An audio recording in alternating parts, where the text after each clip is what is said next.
you were in Texas and you ran into Hunter Campbell in person, and that's sort of the basis of where this fight started? Yeah, I was with my wife. We were in Texas judging Miss Twin Peaks.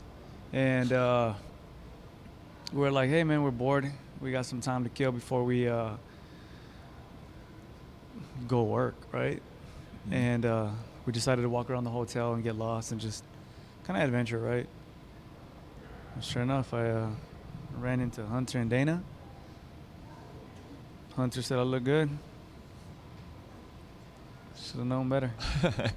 What makes me curious about that is that I wonder if you hadn't just randomly run into them, if the fight would have came together. Were they already thinking about you and that was a huge coincidence, or did they see you and they're like, oh yeah, we could put Brian on UFC 303? I have no idea, man. You'd have to ask him.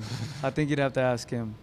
But if I had to go with like my gut feeling, I think that's probably what happened.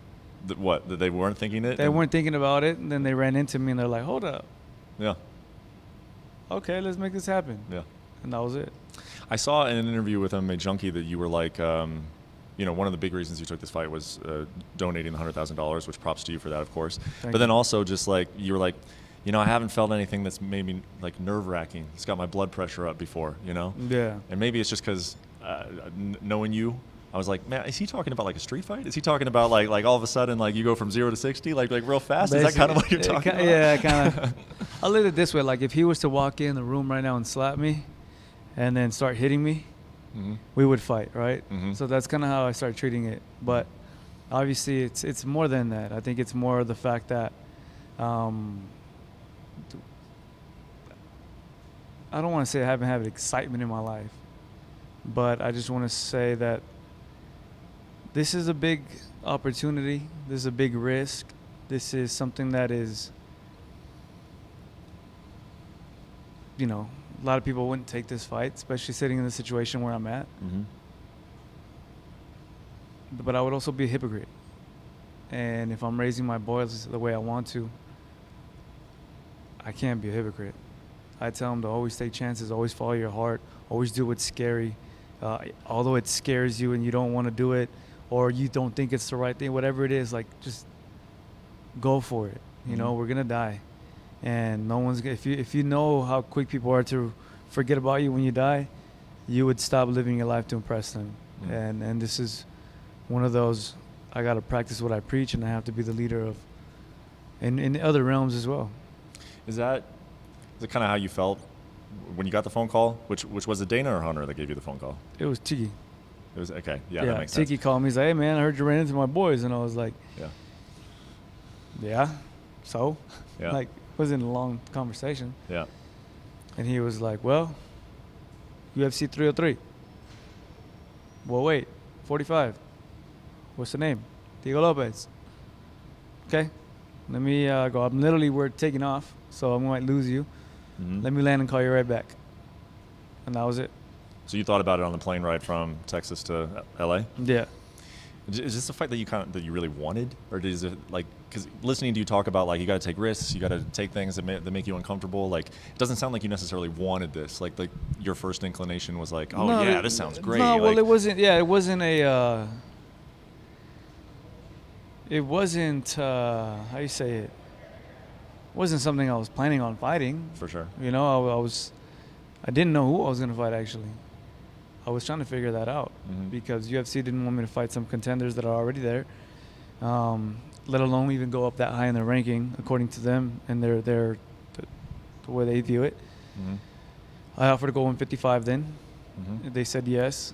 We were getting ready to do 155 at the Sphere, mm-hmm. and from what I was being told and what I was understanding was that was going to happen. Yeah. I'm going to bulk up and get ready for 155 come September. Yeah. Yeah.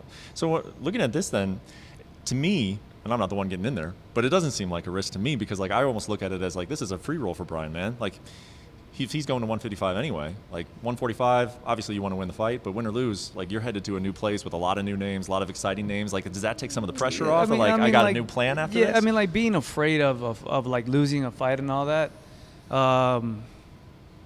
No. Like, that takes no pressure, whether I'm in Contender Series, whether I'm fighting for the belt. I've been there. I lost my fights already against the best of the best, and it was what it was, at this point, it's more of I have my own freedom now, right? I can choose and fight who I want to. I don't care about the outcome anymore. As in terms of like, that's not my main goal of fear. What if I win? What if I lose? Oh, like, does my stock go down? Does this? Like, I already made it. I'm already a household name. People already know who I am. And now it's time to take these big risks, take these big fights, and just remind people of who I am and why they support me. You said earlier today when you were talking to other media that you will be asked to make 145 pounds again, and I thought that was interesting because why? Like so, what's your plan in terms of like you're gonna kind of take fights in both weight classes? Yeah, like to hear you say, yeah, I will make 145 again. I was surprised that was your answer because I just assumed that if you went to 155, you'd be a 155. Yeah, I'm not abandoning featherweight completely.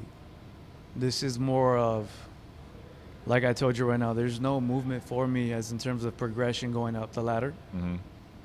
It's me, Max, Volk, Tuporia. Mm-hmm. I can't go any higher, you know? Yeah.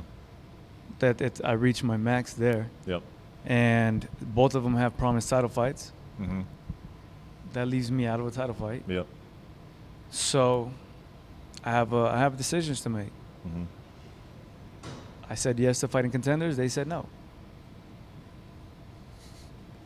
I said, all right.